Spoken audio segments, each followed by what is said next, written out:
Probability का भेजा था लेक्चर 2, जिसमें हमने आपको बताया था कि अगर 2 सिक्के एक साथ फेंके जाएंगे तो कौन कौन से परिणाम आने की संभावना आई होगी। ठीक है, 2 और 3 सिक्कों का बताया था। आज हम आपको बता रहे हैं अगर हम 2 पासे एक साथ फेंके, लूडो का पासा हमने इसके पहले बताया था ना कि जब हम एक पासा फेंकते हैं तो कुल कितने परिणाम आने की संभावना होती है। तो 6 होता है, या तो 1 आएगा, या तो 2, या तो 3, या तो 4, या तो 5, या तो 6, कुल 6 संभावना, लेकिन परिणाम कोई एक ही आता है। तो उसकी एक घटना की प्रायिकता क्या हो जाती है, 1/6। अब अगर हम 2 पासे फेंकेंगे तो कितने परिणाम आने की संभावना होगी। तो दिखा है 2 पासों को एक साथ फेंकने पर परिणाम आने की संभावना। ठीक है, एक हमने चित्र बनाया है जिससे आपको अच्छे से समझ में आ जाए, उस चित्र के माध्यम से देखिए ये चित्र हमने बनाया हुआ है। ठीक है, इसको ध्यान से देखिए। मेरे पास 2 पासा है, देखिए ये जो चित्र बना है ये 2 पासों का चित्र है। एक पासा ये है, ठीक है भाई, 2 पासों में हम एक को पहला मानेंगे, एक को दूसरा मानेंगे, तभी टैली कर पाएंगे।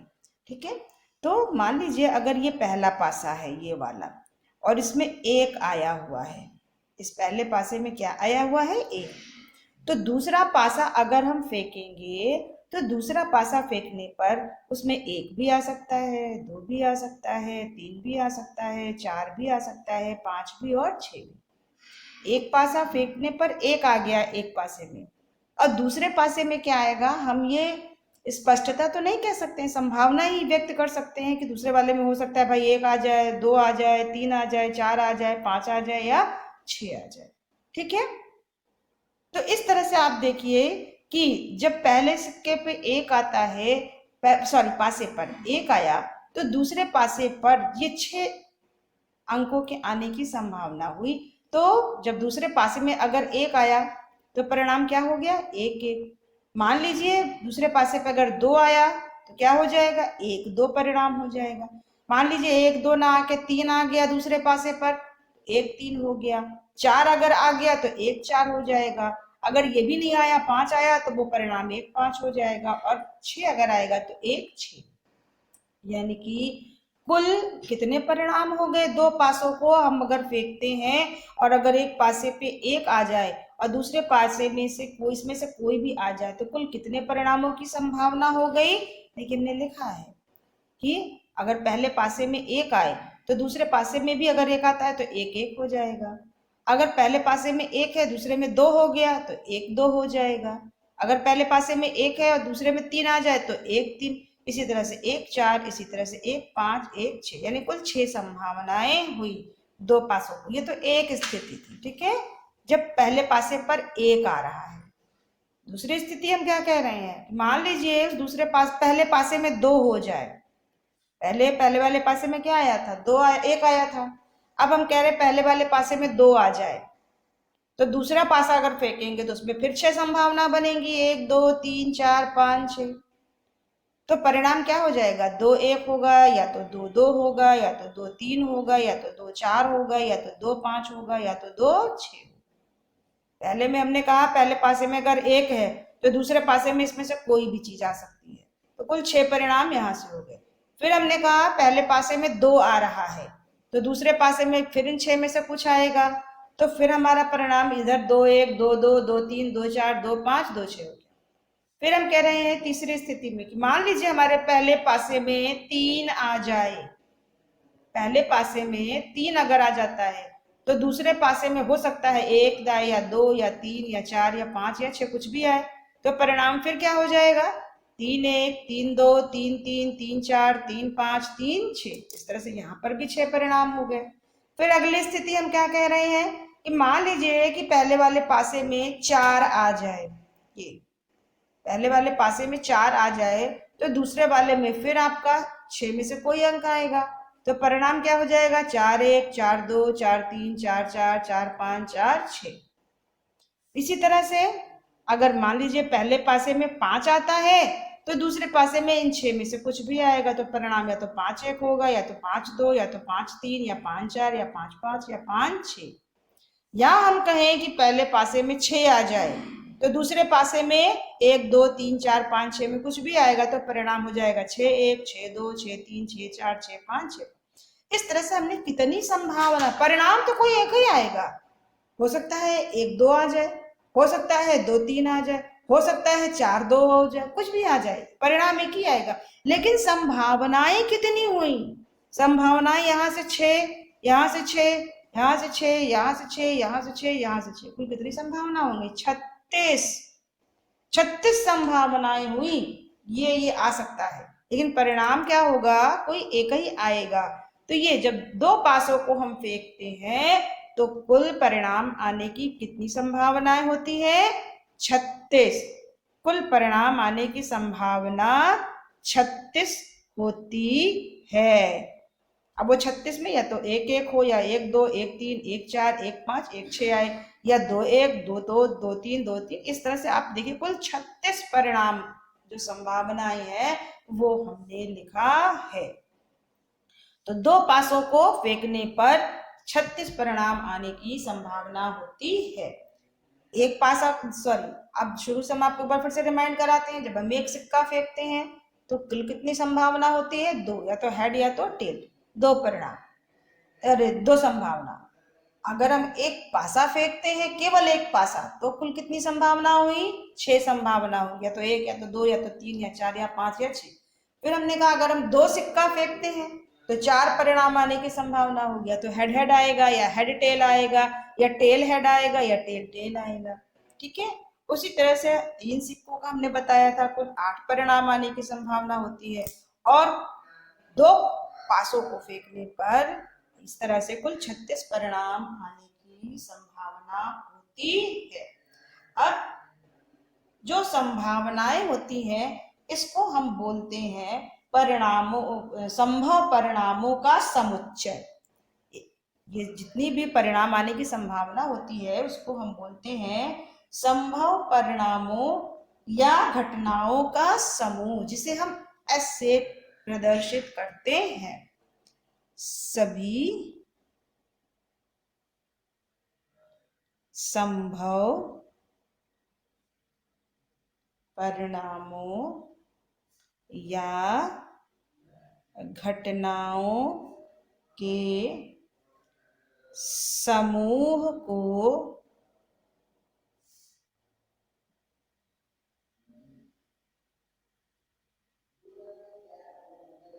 समिष्ट प्रतिदर्श समिष्ट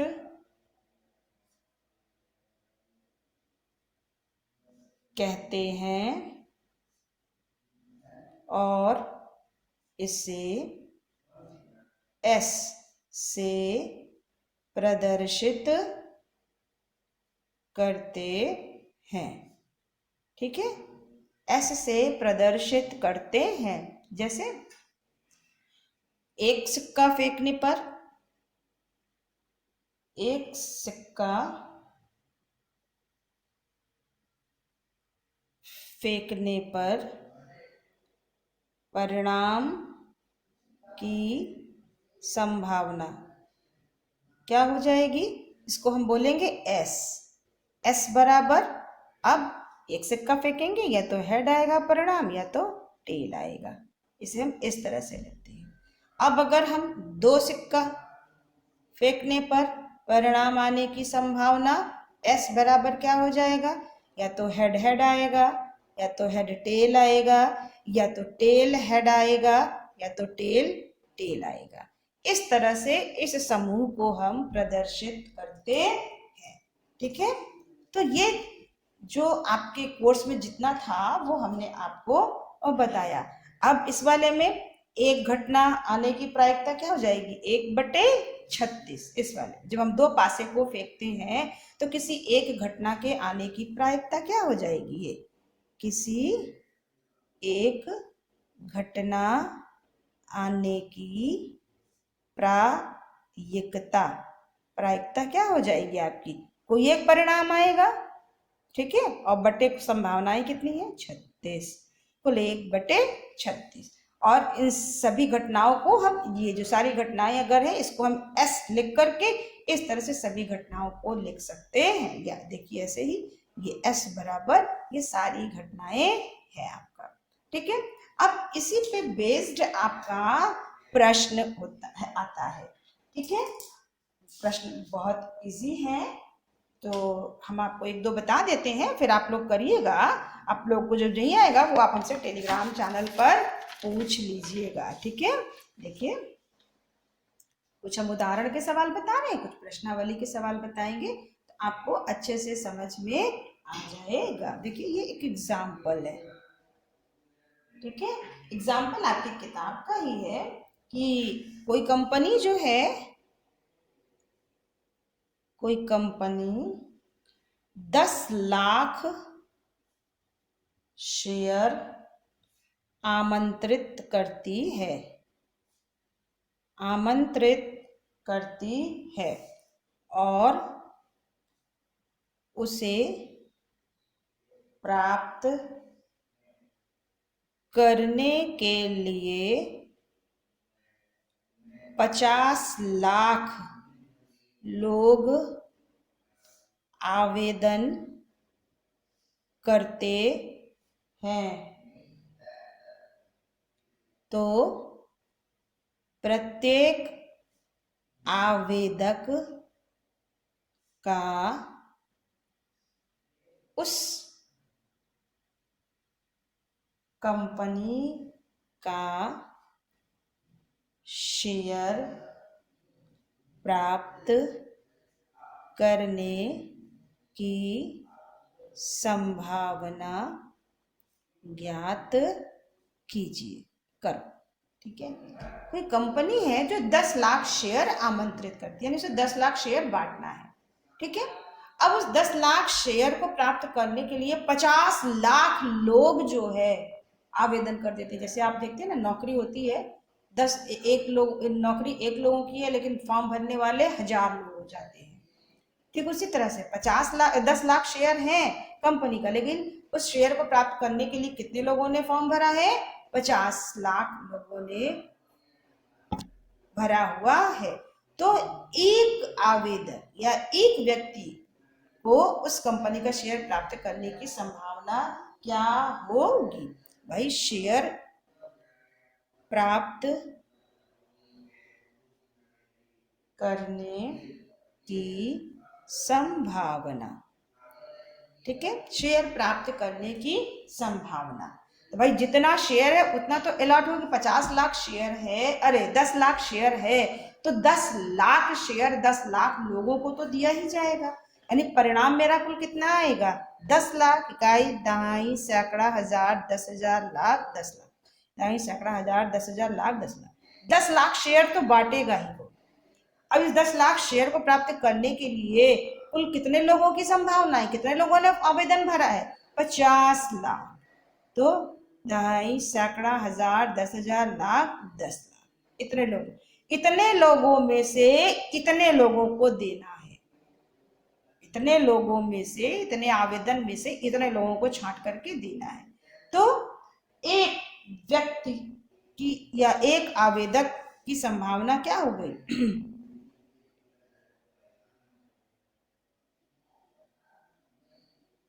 ये आवेदक है। ठीक है, तो एक आवेदक का शेयर प्राप्त करने की संभावना बराबर, इसको काट दीजिए यहाँ से, 1 1 2 2 3 3 4 4 5 5 6 6 कट गया, कितना बचा? 1/5, यानी कि 5 लोगों में से केवल 1 लोगों को शेयर मिलेगा।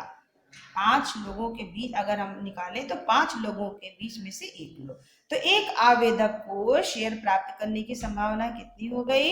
1/5। इस तरह से सवाल को हल किया जाता है। ठीक है बेटा, चलिए अब कुछ प्रश्नावली के सवाल 16B आखिरी लेक्चर है, इसके बाद हम दूसरे चैप्टर का लेक्चर भेजेंगे। इस चैप्टर का नहीं भेजेंगे, आप लोगों को कुछ पूछना होगा तो आप लोग टेलीग्राम पर हमसे पूछ लीजिएगा। ठीक है, ये 16B है। पहला सवाल है, किताब लेकर के बैठा करिए। 2 सिक्कों को एक साथ 40 बार उछाला गया। 2 सिक्कों को एक साथ, आप पहले ये लिखिए, दो, ये पहला सवाल है, दो सिक्कों को उछालने पर आने वाले संभव परिणामों की संख्या क्या हो जाएगी? भाई जब दो सिक्के को उछालते हैं तो कौन कौन से परिणाम आते हैं? ये आपका आएगा या तो हेड हेड आएगा, या तो हेड टेल आएगा, या तो टेल हेड आएगा, या टेल टेल आएगा। ये कुल 4 परिणाम आएंगे। अब कह रहे हैं कि सिक्के को, ये एक बार जब दो सिक्के को हम एक साथ भेजते हैं तब ये परिणाम आने की संभावना होती है। अब उस दो सिक्कों को हम 40 बार फेंक रहे हैं, 40 बार। दो सिक्कों को एक बार फेंका, फिर दूसरी बार, फिर तीसरी बार, इस तरह से कुल 40 बार फेंका। तो एच एच कितनी बार आया उसका? 9 बार आया। फिर वो कह रहे हैं एच टी कितनी बार आया? 8 बार आया। फिर वो कह रहे हैं टी एच कितनी बार आया? 12 बार आया। तो टी टी कितने बार आएगा? कुल 40 बार फेंका है हमने, परिणाम यही आपके आएंगे, या तो एच एच आएगा, या एच टी आएगा, या टी एच आएगा, या टी टी। फिर उन्होंने बता दिया कि 40 बार में एच एच 9 बार आया, एच टी 8 बार आया, टी एच 12 बार आया, तो टी टी कितने बार आएगा? भाई टोटल मिला के 40 बार तो सिक्का भेज रहा है, फेंका जा रहा है, तो टोटल 40 परिणाम आने चाहिए। अब यहाँ पर टोटल कितने हैं? तो टी टी के आने की संभावना बराबर कुल परिणाम कितने आ रहे, कुल कितने बार सिक्का फेंका जा रहा है? 40 बार फेंका जा रहा है। तो 40 में से इन 3 परिणामों का योग कर दीजिए, 9 प्लस 8 प्लस 12, तो ये हो जाएगा 40 माइनस 29, और ये बराबर कितना हो गया? 11। यानी कि टीटी के आने की संभावना कितनी हो गई आपकी? 11 बार हो गई। ठीक है, चलिए अब इसी के आगे दूसरा सवाल है, एक सिक्का 1000 बार उछाला गया है, केवल एक सिक्का है। एक सिक्का पर कौन कौन सा परिणाम आता है? एक सिक्के, सॉरी ये आधा का होगा, एक सिक्के को उछालने पर संभव परिणामों की संख्या क्या होती है? परिणामों की संख्या एस बराबर क्या होती है? या तो हेड होता है या तो टेल। जब हम केवल एक सिक्का फेंकेंगे या तो हेड आएगा या तो टेल। फिर वो कह रहे हैं सिक्के को कितनी बार फेंका गया? 1000 बार। एक सिक्के को 1000 बार फेंका गया है। तो कह रहे हैं 455 बार चित आया है। चित माने हेड, 455 बार हेड आया है। एच आन एच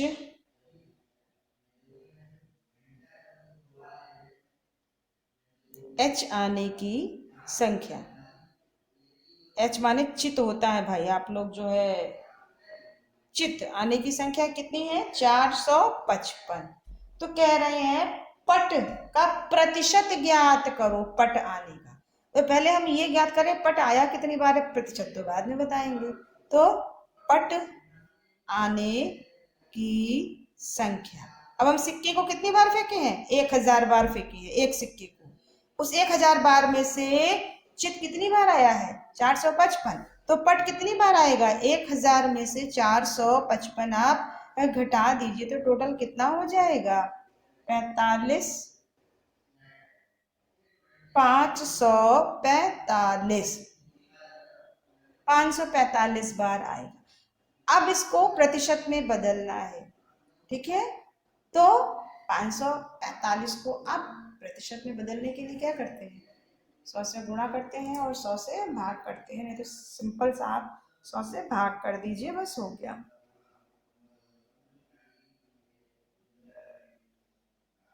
या पट आने का प्रतिशत जैसे आप लोग लाभ का प्रतिशत निकालते हो ना, लाभ का प्रतिशत लाभ गुणे 100 बटे क्रय मूल्य, तो उसी प्रकार यहाँ पर भी पट आने का प्रतिशत कितनी बार पट आया है, 545 गुणे 100 बटे ये 545 जो आया है वो कितनी बार सिक्का फेंका गया, 1000 बार फेंका गया है।